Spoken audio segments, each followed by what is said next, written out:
ನದಿ ನೆರೆಯಿಂದ ದೇಗುಲಗಳು ಜಲಾವೃತವಾಗಿಬಿಟ್ಟಿದ್ದಾವೆ. ಅಪಾಯದ ಮಟ್ಟ ಮೀರಿ ಹರಿತಾ ಇದೆ ಕಪಿಲೆ. ನಂಜನಗೂಡಿನ ಅಯ್ಯಪ್ಪ ಸ್ವಾಮಿ ದೇವಾಲಯ ಜಲಾವೃತ ಆಗಿದೆ. ಕಪಿಲಾ ನದಿಯ ಸ್ನಾನಘಟ್ಟ ಮುಡ್ಡಿಕಟ್ಟೆ ಮುಳುಗಡೆ ಆಗುವಂಥ ಪರಿಸ್ಥಿತಿ ನೆರೆಯಿಂದಾಗಿ. ರಾಷ್ಟ್ರೀಯ ಹೆದ್ದಾರಿ 766 ಬಂದ್ ಆಗಿದೆ. ತಮಿಳುನಾಡು ಕೇರಳಕ್ಕೆ ಸಂಪರ್ಕ ಕಲ್ಪಿಸುವ ಈ ರಸ್ತೆ ಕಟ್ಟಾಗಿದೆ. ಕಬಿನಿ ಜಲಾಶಯ ಸಂಪೂರ್ಣವಾಗಿ ಭರ್ತಿಯಾಗಿದೆ. ಈಗಾಗಲೇ ಜಲಾಶಯದಿಂದ 70,000 ಕ್ಯೂಸೆಕ್ಸ್ ನೀರು ಬಿಡ್ತಾ ಇರೋ ಹಿನ್ನೆಲೆಯಲ್ಲಿ ನಂಜನಗೂಡಿನ ಕಪಿಲಾ ನದಿ ಮೈದುಂಬೇರಿತಾ ಇದೆ. ನಾನೀಗ ಸದ್ಯ ಮೈಸೂರು ಜಿಲ್ಲೆಯ ದಕ್ಷಿಣ ಕಾಶಿಯಲ್ಲಿ ಕರೆಯಲ್ಪಡುವಂತಹ ನಂಜನಗೂಡಲ್ಲಿದ್ದೇನೆ. ನಂಜನಗೂಡಿನ ಕಪಿಲಾ ನದಿ ಈಗ ಮೈದುಂಬಿ ಹರಿತಾ ಇದೆ. ಸಾಕಷ್ಟು ರಭಸವಾಗಿ ನೀರು ನುಗ್ತಾ ಇರುವಂಥದ್ದು. ಈಗಾಗಲೇ 70,000 ಕ್ಯೂಸೆಕ್ಸ್ ನೀರು ಬಿಟ್ಟ ಕಾರಣಕ್ಕಾಗಿ ಈಗಾಗಲೇ ರಾಷ್ಟ್ರೀಯ ಹೆದ್ದಾರಿ 766 ಸಂಪೂರ್ಣವಾಗಿ ಬಂದಾಗಿದೆ. ಸೊ ಈ ಒಂದು ಹಿನ್ನೆಲೆಯಲ್ಲಿ ಎರಡು ರಾಜ್ಯಗಳಿಗೆ ಕೇರಳ ಮತ್ತು ತಮಿಳುನಾಡಿಗೆ ಹೋಗುವಂತಹ ರಸ್ತೆ ಕೂಡ ಸಂಪರ್ಕ ಕಟ್ಟಾಗಿರುವಂಥದ್ದು. ಜೊತೆಗೆ ನಂಜನಗೂಡಿನ ಸ್ನಾನಘಟ್ಟ ಸಂಪೂರ್ಣವಾಗಿ ಮುಳುಗಡೆ ಆಗಿದೆ. ಜೊತೆಗೆ ಈಗಾಗಲೇ ನೀರಿಗೆ ಸ್ನಾನ ಮಾಡೋದಕ್ಕೆ ಯಾರು ಇಳಿಬಾರ್ದು ಅಂತೇಳಿ ಈಗಾಗಲೇ ಮುಂಜಾಗ್ರತಾ ಕ್ರಮವಾಗಿ ಸಾಕಷ್ಟು ಬ್ಯಾರಿಕೇಡ್ಗಳನ್ನು ಹಾಕಿ ಈಗಾಗಲೇ ಇಲ್ಲಿಗೆ ಬರುವಂಥವ್ರಿಗೆ ನಿಷೇಧವನ್ನು ಹೇರಲಾಗಿದೆ. ಜೊತೆಗೆ ಇಲ್ಲಿ ಹಣ್ಣು ಕಾಯಿ ಮಾರ್ತಾ ಇದ್ದಂತಹ ಅಂಗಡಿಗಳಿಗೂ ಕೂಡ ಸಂಪೂರ್ಣವಾಗಿ ನೀರಿನಿಂದ ಮುಳುಗಡೆ ಆಗಿರುವಂಥದ್ದು. ಇನ್ನು ಪಕ್ಕದಲ್ಲಿರುವಂತಹ ಮುಡಿ ಮಾಡುವಂತಹ ಜಾಗ ಕೂಡ ಈಗ ಸಂಪೂರ್ಣವಾಗಿ ನೀರಿನಿಂದ ಮುಳುಗಡೆ ಆದ ಕಾರಣಕ್ಕಾಗಿ ಮುಡಿ ಮಾಡುವಂತಹ ಸ್ಥಳವನ್ನು ಕೂಡ ಬೇರೆಡೆಗೆ ಸ್ಥಳಾಂತರ ಮಾಡಲಾಗಿದೆ. ಜೊತೆಗೆ ಸ್ನಾನಘಟ್ಟದ ಪಕ್ಕದಲ್ಲಿರುವಂತಹ ಅಯ್ಯಪ್ಪ ಸ್ವಾಮಿ ದೇವಾಲಯಕ್ಕೂ ಕೂಡ ಈಗಾಗಲೇ ಜಲದಿಗ್ಬಂಧನ ಆಗಿರುವಂಥದ್ದು.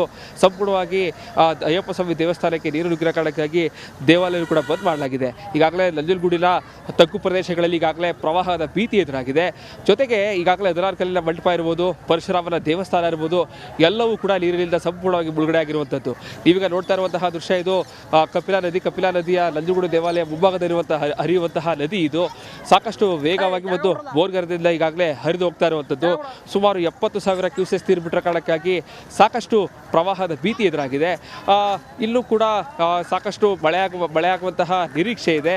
ಸೊ ಇನ್ನೂ ಹೆಚ್ಚಿನ ಪ್ರಮಾಣದಲ್ಲಿ ನೀರನ್ನು ಹೊರಬಿಟ್ಟಲ್ಲಿ ಮತ್ತಷ್ಟು ನಂಜನಗೂಡಿನ ತಗ್ಗು ಪ್ರದೇಶಗಳಿಗೂ ಕೂಡ ನೀರು ನುಗ್ಗುವಂತಹ ಸಾಧ್ಯತೆ. ಸೊ ಹೀಗಾಗಿ ಸಾಕಷ್ಟು ಮುಂಜಾಗ್ರತಾ ಕ್ರಮಗಳನ್ನು ತೆಗೆದುಕೊಳ್ಬೇಕು ಅಂತೇಳಿ ಈಗಾಗಲೇ ಜಿಲ್ಲಾಡಳಿತ ಕೂಡ ಸಾಕಷ್ಟು ಸುರಕ್ಷತಾ ಕ್ರಮಗಳನ್ನು ತೆಗೆದುಕೊಂಡಿದೆ. ಒಟ್ಟಾರೆ ಹೇಳೋದಾದರೆ ಕಪಿಲಾ ನದಿ ಮೈದುಂಬಿ ಹರಿತಾ ಇದೆ. ಸಾಕಷ್ಟು ಪ್ರವಾಹದ ಭೀತಿ ಕೂಡ ಈಗ ನಂಜನಗೂಡಿನಲ್ಲಿ ಎದುರಾಗಿರುವಂಥದ್ದು. ಕ್ಯಾಮ್ರಾ ಪರ್ಸನ್ ಸಚಿನ್ ಜೊತೆಗೆ ವಿನೋದ್ ಪಡವರಳ್ಳಿ, ರಿಪಬ್ಲಿಕ್ ಕನ್ನಡ, ಮೈಸೂರು. ಕರಾವಳಿ ಭಾಗದಲ್ಲೂ ಕೂಡ ಮಳೆ ಮುಂದುವರೆದಿದೆ. ಮಳೆಯ ಅಬ್ಬರಕ್ಕೆ ಜನಜೀವನ ದುಸ್ತರ ಆಗಿಬಿಟ್ಟಿದೆ. ಮಂಗಳೂರು ಹೊರವಲಯದ ಆದ್ಯಪಾಡಿ ಜಲಾವೃತವಾಗಿದೆ. ನೀರಿನಲ್ಲಿ ಕೃಷಿ ಭೂಮಿ ಮುಳುಗಡೆ ಆಗಿದೆ. ಎಷ್ಟರ ಮಟ್ಟಿಗೆ ಅಂತಂದ್ರೆ ದೋಣಿ ಮೂಲಕವೇ ಸಂಚರಿಸೋ ಪರಿಸ್ಥಿತಿ, ಇಲ್ಲಿ ನಡ್ಕೊಂಡು ಹೋಗೋಕ್ಕೆ ಆಗಲ್ಲ. ಇಡೀ ಊರು ಕೆರೆ ಆಗಿದೆ. ಅಂಥ ಪರಿಸ್ಥಿತಿ ಮಂಗಳೂರಿನ ಹೊರವಲಯದಲ್ಲಿ ಉಂಟಾಗಿದೆ. ನೋಡಿ ಎಷ್ಟರ ಮಟ್ಟಿಗೆ ಆಸ್ ಇಫ್ ಇದೇ ಒಂದು ದೊಡ್ಡ ಕೆರೆ ಅನ್ನೋ ಹಾಗೆ ನೀರು ತುಂಬಿಕೊಂಡು ಬಿಟ್ಟಿದೆ. ಇದು ಕೃಷಿ ಭೂಮಿ ಪ್ರದೇಶ. ಮಂಗಳೂರು ಹೊರವಲಯದ ಆದ್ಯಪಾಡಿಯಲ್ಲಿ ಜಲಾವೃತವಾಗಿರುವ ಕಾರಣವಾಗಿ ಮನುಷ್ಯರಿಗೆ ಮಾತ್ರ ಅಲ್ಲ, ಪ್ರಾಣಿಗಳಿಗೂ ಕೂಡ ಸಮಸ್ಯೆ ಆಗ್ತಾ ಇರುವಂಥದ್ದು. ನೀವೀಗ ದೃಶ್ಯದಲ್ಲಿ ನೋಡ್ಬೋದು, ಸುತ್ತಲೂ ನೀರು ಇರುವಂಥ ಜಲಾವೃತ ಆಗಿರುವಂಥದ್ದು. ನಡುವೆ ದನದ ಹಟ್ಟಿ ಇರುವಂಥದ್ದು. ಏನಾದರೂ ನೀರಿನ ಮಟ್ಟ ಮತ್ತಷ್ಟು ಏರಿಕೆಯಾದಲ್ಲಿ ಆ ಹಟ್ಟಿಯೇ ಮುಳುಗಡೆ ಆಗುವಂಥ ಸಾಧ್ಯತೆಗಳು ಕೂಡ ಇದೆ. ಭಾಳಷ್ಟು ಅಂದರೆ ಮನೆಯವರು ಆ ಭಾಗದಲ್ಲಿ ಮನೆ ಇದೆ, ನಡುವಲ್ಲಿ ಈ ರೀತಿಯಾಗಿ ಹಟ್ಟಿ ಮಾಡಿಕೊಂಡಿದ್ದಾರೆ. ಈ ಹಟ್ಟಿಯ ಸುತ್ತಲೂ ಕೂಡ ಈ ರೀತಿಯಾಗಿ ಜಲಾವೃತ ಆಗಿರುವಂಥದ್ದು. ಇದರಿಂದ ಭಾಳಷ್ಟು ಕಷ್ಟ ಆಗ್ತಾ ಇದೆ. ಅಂದರೆ ದನವನ್ನು ಕೂಡ ಮತ್ತೊಂದು ಕಡೆ ಸಾಗಿಸಬೇಕು ಕಷ್ಟ, ಮತ್ತೊಂದು ಕಡೆ ನೀರಿನ ಮಟ್ಟ ಏರಿಕೆ ಆದರೆ ಏನು ಮಾಡಲಾಗಂಥ ಪರಿಸ್ಥಿತಿ ಕೂಡ ಇದೆ. ಈ ಭಾಗದಲ್ಲಿ ಇದೇ ರೀತಿಯಾದಂಥ ಸಮಸ್ಯೆ ಪ್ರತಿ ವರ್ಷ ಕೂಡ ಇರುವಂಥದ್ದು. ಅಂದರೆ ಡ್ಯಾಮಿನ ಕಾರಣವಾಗಿ, ಅವೈಜ್ಞಾನಿಕವಾಗಿ ಡ್ಯಾಮ್ ನಿರ್ಮಾಣ ಮಾಡಿದಂಥ ಕಾರಣವಾಗಿ ಈ ರೀತಿಯಾಗಿ ನೀರು ನಿಂತು ಒಂದು ಕಡೆಯಲ್ಲಿ ಜನರಿಗೂ ಕೂಡ ಒಂದು ಭಾಗದಿಂದ ಮತ್ತೊಂದು ಭಾಗಕ್ಕೆ ಹೋಗೋದು ಸಮಸ್ಯೆ. ಕೃಷಿ ಭೂಮಿ ಕೂಡ ನಾಶವಾಗ್ತಾ ಇದೆ. ಜೊತೆಗೆ ಈ ರೀತಿಯಾಗಿ ಜಾನುವಾರು ಅಂದರೆ ಹಟ್ಟಿಯಿಂದ ಜಾನುವಾರನ್ನು ಕೂಡ ಮತ್ತೊಂದು ಕಡೆ ಸಾಗಿಸುವುದು ಕೂಡ ಬಹಳಷ್ಟು ಸಮಸ್ಯೆ ಆಗ್ತಾ ಇದೆ. ನೀವೀಗ ದೃಶ್ಯದಲ್ಲಿ ಗಮನಿಸಬಹುದು, ಅಡಿಕೆ ತೋಟದ ನಡುವೆ ಯಾವ ರೀತಿಯಾಗಿ ನೀರು ನಿಂತಿದೆ ಅಂದರೆ ಅಡಿಕೆ ತೋಟದ ಮೇಲ್ಭಾಗದವರೆಗೂ ಕೂಡ ನೀರು ನಿಂತಿರುವಂಥದ್ದು. ಕೆಲವೊಂದು ಮರಗಳು ಕೂಡ ಇದರಿಂದಾಗಿ ನೀರು ನಿಂತು ಉರುಳಿ ಬಿದ್ದಂಥ ದೃಶ್ಯವನ್ನು ಕೂಡ ಗಮನಿಸಬಹುದು. ಈ ಹಿಂದೆಲ್ಲ ಉತ್ತಮವಾಗಿ ಈ ಭೂಮಿಯಲ್ಲಿ ಕೃಷಿ ಆಗ್ತಿತ್ತು, ಫಲವತ್ತತೆ ಬರ್ತಿತ್ತು, ರೈತರಿಗೂ ಕೂಡ ಒಳ್ಳೆ ಫಸಲು ಕೂಡ ಸಿಗ್ತಿತ್ತು. ಆದರೆ ಈಗ ಸಂಪೂರ್ಣವಾಗಿ ಜಲಾವೃತಗೊಂಡಿರುವಂಥದ್ದು. ಒಂದು ಭಾಗದಿಂದ ಮತ್ತೊಂದು ಭಾಗಕ್ಕೆ ಜನ ಹೋಗುವುದಕ್ಕೆ ದೋಣಿಯನ್ನು ಅವಲಂಬಿಸಿರುವಂಥದ್ದು. ದೋಣಿ ಮೂಲಕವಾಗಿ ಈ ರೀತಿಯಾಗಿ ಒಂದು ಭಾಗದಿಂದ ಮತ್ತೊಂದು ಭಾಗಕ್ಕೆ ಜನರು ಹೋಗ್ತಾ ಇರೋದು. ಒಟ್ಟಿನಲ್ಲಿ ಆದ್ಯಪಾಡಿಯಲ್ಲಿ ಪ್ರತಿ ವರ್ಷ ಕೂಡ ಇದೇ ರೀತಿಯಂಥ ಸಮಸ್ಯೆ ಇದೆ. ಜನರು ಇಲ್ಲಿನ ಈ ಭಾಗದ ಜನರು ಪ್ರತಿ ವರ್ಷ ಕೂಡ ಬೇಡಿಕೆ ಸಲ್ಲಿಸ್ತಾನೆ ಬಂದಿದ್ದಾರೆ. ಆದರೆ ಪರಿಹಾರ ಮಾತ್ರ ಸಿಗ್ತಲ್ಲ.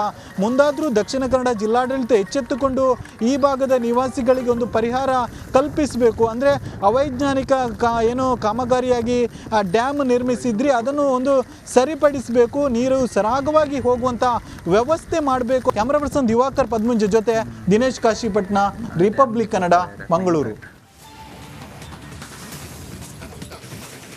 ಚಿಕ್ಕಮಗಳೂರಿನಲ್ಲೂ ಕೂಡ ಮಳೆರಾಯ ಅಬ್ಬರಿಸಿದ್ದಾನೆ. ಹೇಮಾವತಿ ಉಪಹಳ್ಳ ಸೋಮಾವತಿ ಹರಿವು ಹೆಚ್ಚಳ ಆಗಿದೆ. ಮನೆ ಹಾಗೂ ಕೃಷಿ ಜಮೀನಿಗೆ ರಸ್ತೆ ಇಲ್ಲದೆ ಪರದಾಡೋ ಹಂಗಾಗಿದೆ. ಕೊಟ್ಟಿಗೆಹಾರ ಹತ್ರ ಹಳ್ಳಕ್ಕೆ ಕಾಲು ಸಂಕ ನಿರ್ಮಾಣ ಮಾಡಿದ್ರು, ಆದರೆ ಈಗ ಅಲ್ಲಿ ಕಾಲು ಸಂಕ ಇಲ್ಲ. ಹಳ್ಳ ದಾಟೋಕ್ಕಾಗದೆ ಕೃಷಿಕರು ಪರದಾಡ್ತಾ ಇದ್ದಾರೆ. ದೃಶ್ಯ ನೋಡ್ತಾ ಇದ್ದೀರಾ, ಅಲ್ಲಿ ಕಾಲು ಸಂಕ ಇದೆ, ಆದರೆ ದಾಟಕ್ಕಾಗಲ್ಲ ಅನ್ನುವಂಥ ಒಂದು ಪರಿಸ್ಥಿತಿ ಮುರಿದು ಬಿದ್ದಿದೆ. ಬಹಳ ಸೂಕ್ಷ್ಮ ಪರಿಸ್ಥಿತಿ ಇದೆ. ಅದನ್ನು ಹಿಡ್ಕೊಂಡು ದಾಟಕ್ಕೆ ಭಯ ಆಗುತ್ತೆ ಹಂಗಿದೆ. ಹಳ್ಳ ಜೋರಾಗಿ ಹರಿತಾ ಇರ್ತಕ್ಕಂಥದ್ದು. ಸೋಮಾವತಿ ನದಿ ಹರಿವು ಉಪನದಿ, ಹೇಮಾವತಿ ನದಿಯ ಉಪನದಿಯ ಒಳಹರಿವು ಜಾಸ್ತಿ ಆಗ್ತಾ ಇದೆ. ಕಾಫಿನಾಡು ಚಿಕ್ಕಮಗಳೂರಿನಲ್ಲಿ ಮಳೆಯ ಅಬ್ಬರ ದಿನೇ ದಿನೇ ಕೂಡ ಹೆಚ್ಚಾಗ್ತಿದ್ದಾರೆ. ಅದರಲ್ಲೂ ಕೂಡ ಅವಾಂತರಗಳು ಹೆಚ್ಚಾಗಿ ಸೃಷ್ಟಿಯಾಗ್ತಿದೆ. ಈಗಾಗಲೇ ಕೊಟ್ಟಿಗೆಹಾರ ಪಟ್ಟಣದಲ್ಲಿ ಸುರೇಶ್ ನಾಯಕ್ ಸೇರಿ ನೂರಾರು ಎಕರೆ ಜಮೀನಿಗೆ ಈಗ ಜಲದಿಗ್ಬಂಧನವಾಗಿದೆ. ಅದು ಸೋಮಾವತಿ ನದಿ, ಅದು ಹೇಮಾವತಿಯ ಉಪನದಿ. ನಾನೀಗ ದೃಶ್ಯಗಳಲ್ಲಿ ಕೂಡ ತೋರಿಸ್ತೀನಿ. ಇದು ಸೋಮಾವತಿ ನದಿ, ಇದು ಹೇಮಾವತಿಗೆ ಹೋಗಿ ಇಲ್ಲಿ ಕೆಲವೇ ದೂರಗಳಲ್ಲಿ ಅದು ಸೇರುತ್ತೆ. ಇದು ಮಳೆಗಾಲದಲ್ಲಿ ಭಾರೀ ಪ್ರಮಾಣದಲ್ಲಿ ಹರಿಯುತ್ತೆ. ಉಳಿದಂತೆ ಇಲ್ಲಿ 2 ರಿಂದ 3 ಅಡಿ ಮಾತ್ರ ಹರಿಯುವಂಥ ಸೋಮಾವತಿ ನದಿ. ಈಗಾಗಲೇ ಅಲ್ಲಿ ಒಂದು ಮನೆ ಕೂಡ ಇದೆ. ಅದು ಸುರೇಶ್ ನಾಯ್ಕ್ ಎಂಬುವರಿಗೆ ಸೇರಿದಂಥ ಮನೆ. ಕಳೆದ 2019ರಲ್ಲಿ ಏನು ಚಾರ್ಮಾಡ್ಘಟ್ನಲ್ಲಿ ಏನೋ ಒಂದು ಭೂಕುಸಿತ ಆಗುತ್ತೆ. ಆ ಸಂದರ್ಭದಲ್ಲಿ ಅಲ್ಲಿದ್ದ ಮನೆ ಹೋಗುತ್ತೆ. ಅದಾದ ನಂತರ ಅವರು ಕೊಟ್ಟಿಗೆಹಾರ ಪಟ್ಟಣದಲ್ಲಿ ಅವರು ಬಂದೊಂದು ಮನೆಯನ್ನು ಕೂಡ ಕಟ್ಕೋತಾರೆ. ಅವರಿಗೀಗ ಸದ್ಯಕ್ಕೆ ಜಲದಿಗ್ಬಂಧನ ಕೂಡ ಎದುರಾಗಿದೆ. ಮಳೆಗಾಲದಲ್ಲಿ ಅವರು ಹೊರಗೆ ಬರಲಿಕ್ಕೆ ಈಗಾಗಲೇ ಇಲ್ಲಿ ಹರಿತಿರುವಂಥ ಹಳ್ಳವನ್ನು ದಾಟಿ ಬರೋಕ್ಕಾಗೋದಿಲ್ಲ. ಹಾಗಾಗಿ ಅವರೊಂದು ಕಾಲು ಸಂಕವನ್ನು ಕೂಡ ರೆಡಿ ಮಾಡ್ಕೊಂಡಿದ್ದಾರೆ.